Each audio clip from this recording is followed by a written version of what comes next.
Ìṣòro tó ń gbomi lójú àwọn èèyàn wọ̀nyí. The problem that is making these ones to be weeping. The Lord God that omnipotent that reigneth. Ọlọ́run tó jọba ní Yéńdà gbogbo. kàpóso dáyà. Ó yá kó yanjú ẹ̀.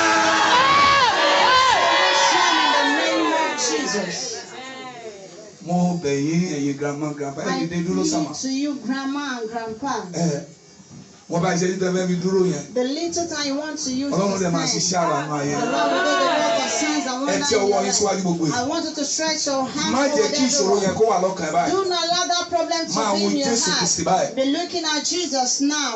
Òní ni ọjọ́ Wednesday tó kẹ́yìn. Today is the last Ní ọdún Wednesday of the 2021. year The 2021. next Wednesday will be 2022 on the 5th. Wednesday mìíràn yóò jẹ́ Wednesday àkọ́kọ́ nínú ọdún 2022. Bó bá rí bẹ́ẹ̀, If it is so, mo pa ní àṣẹ. I command Ọlọ́run àwọn ọmọ ogun. the Lord of hosts Ohun tó jẹ́ ìbànújẹ́ nínú ayé mi àti àwọn èèyàn wọ̀nyí. that is bringing sadness to the heart of Bí ìṣẹ́jú tí mò ń sọ̀rọ̀ yìí. this minute I'm speaking. The omnipotent God. Ọlọ́run tó wà níbi gbogbo. Ó yá yanjú ẹ̀.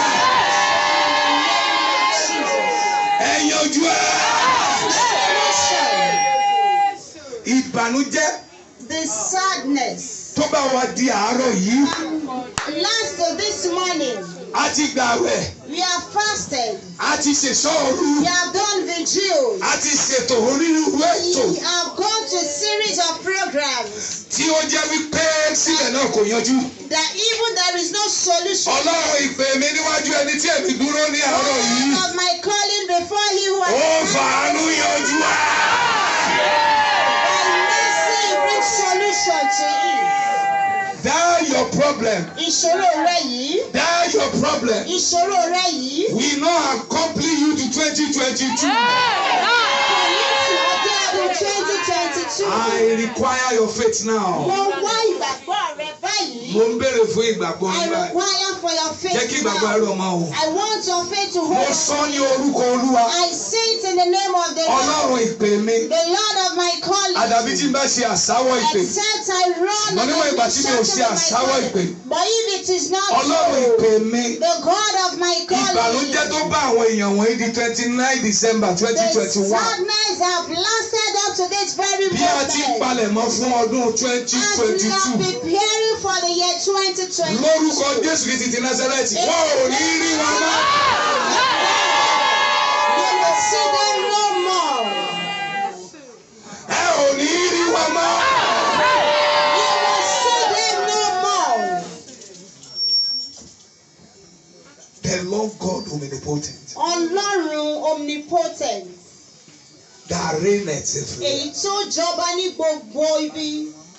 I decree. Mo sọ Tí ọwọ́ àsọtẹ́lẹ̀. ẹ̀ síwájú ni mo I sọ. want you to stretch your hands forward. Tí nǹkan bá ní kó máa sọ̀rọ̀ lákòókò láì jẹ́ pé àmì nǹkan yẹn ó lágbára púpọ̀. If something is asking you to speak, why not saying amen? That thing is something else. O ṣeun.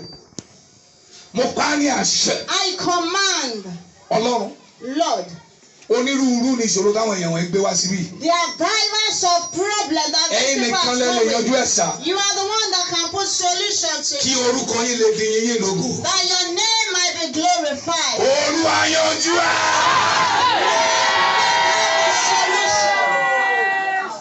Ẹ jẹ́ kí àmì yẹn máa jẹ́ ẹyọkàn tí ń bá ní kó pé mẹ́ta ní kó pé mẹ́ta. I Ẹ má fagùn. want your amen to be sharp. If I want it to be more than one, I will let you know. Jẹ́ kó máa jẹ́ ẹyọkàn yẹn kó I sharp. want it to be one amen and a sharp one. Ọlọ́run. Lord, Àwọn kan ń sunkún àìríbí. some are weeping that they could not see children. Àwọn kan ń sunkún Some are àìsàn. weeping of illness. Àwọn kan ń sunkún àìrọ́kọfẹ́ àìráyáfẹ́. Some are weeping that they could not choose the right partner. Àwọn kan ń sunkún àìlówó lọ́wọ́. Some are weeping that there is no money. Wọ́n ló mọ̀ èyí tó jẹ́ ti ẹnì kọ̀ọ̀kan wọn sà. You are the one that know the one that each and everyone is facing. Ọlọ́run ẹ̀mí àwọn wòlíì. God of the prophet. Ọlọ́run ìpè àwọn àpọ́sítélì méjìlá. God of the 12 calling of the prophet. Ọlọ́run ẹ̀yà Ísírẹ́lì méjìlá. God of the 12 tribe of Israel. Níbo lójú yín wà? Here is thy faith. Ìṣòro àwọn èèyàn wọ̀nyí rèé. These are the problems problem of this Fàánú yanjú ẹ̀. let there be solution. Fàánú yanjú ẹ̀. Let there be solution. Ẹni tó gun ìdílé yọ lẹ́nu. The one that's been afflicted by the issue of the house, family. Lórúkọ Jésù Kristi ogun ìdílé yẹn ṣẹ́. This battle is Ẹni tó gun conquered. ayé yọ lẹ́nu. The one that the battle of the world is afflicted. Lórúkọ Jésù Kristi ogun ayé yẹn ṣẹ́. It is conquered. Ẹni tí ọ̀tá ń yọ lẹ́nu The one láàrin. that enemies are afflicting. Lórúkọ Jésù ogun yẹn ṣẹ́. That battle is conquered. Àdàbí Except tí Jésù bá kú lórí igi àgbélébùú. if Jesus did not die on the cross of Calvary. Àdàbí Except tí ò bá jí dìde ní ọjọ́ kẹta. if he did not arise Ẹ the gbọ́ third àdàbí day. kẹta. Look here, the third except. Aha, makapo zondaya. Rende kebo zindaya. Àdàbí kẹta rèé. This is the third except. Àdàbí tí Jésù ò bá gòkè rí ọ̀run láì Except bọ́ládà. if he did not descend to heaven without ladder. Ní orúkọ Jésù Kristi ti In Násárẹ́tì. the name of Jesus Christ of Nazareth. Ìṣòro yẹn ẹ ò ní rí mọ́. Find them no more. Ọlọ́run, Lord. mo fẹ́ kí o fi òpin sí ìbànújẹ́ ayé àwọn ènìyàn. Put an end to the sadness of our life. Whatsoever may be our problem, Ohun gbogbo tó jẹ́ ìṣòro wa. whatsoever may be the battle, Ohun gbogbo tó jẹ́ ogun wa. they have brought them before you. Láti mú ọ̀tọ̀ wá. Lord, what I want is that Olú ohun tí mo fẹ́ ni wípé. I don't want them to carry that battle to next year. Ìwọ ọdún tuntun. I want you to find lastly solution to those problems. Ìwájú bá àwọn Do so ìṣòro yìí. in the name. Jésù. Every bewitchment Gbogbo àbọ̀dì. from your mother's womb Láti inú ìyá rẹ wá. to this present time, Títí di àkókò I yìí. decree Wọ́n sọ as a àsọtẹ́lẹ̀. prophet of God, Gẹ́gẹ́ bí wòlíì as a Ọlọ́run. servant of God, Gẹ́gẹ́ bí ìránṣẹ́ Ọlọ́run. disappear, disappear, disappear by fire. Ọlọ́run, Lord, iye àwọn tí ń bẹ ń bì, as many that are here, àwọn tó ń gbọ́ mi lórí the afẹ́fẹ́, one hearing me online, tí ayé ti dán ọ̀nà wọn rú, that the world have destroyed their ways. they have scattered their path. Wọ́n ti dá ọ̀nà wọn rú. Lord, I decree, Olúwa mo sọ àsọtẹ́lẹ̀. intervene Láti in the name of Jesus. gba Jésù. Intervene, intervene, and settle them. Yanjú wọn. Ọlọ́run àtúntò. Lord, the one that rearrange.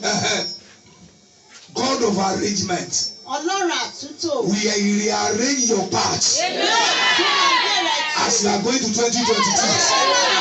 In the name of Jesus. In the name of Jesus. In the name of Jesus. The Lord will rearrange your life. In the name of Jesus. The Lord will rearrange your marriage. In the name of Jesus. The Lord will rearrange your business. In the name of Jesus. The Lord will rearrange your ministry. In the name of Jesus. Lord, I decree, Olúwa mo sọ àsọtẹ́lẹ̀. by the call of God upon my Nípa life, ìfẹ́ Olúwa lórí ayé. let there be divine arrangement. Let there be divine arrangement in the life of these ones.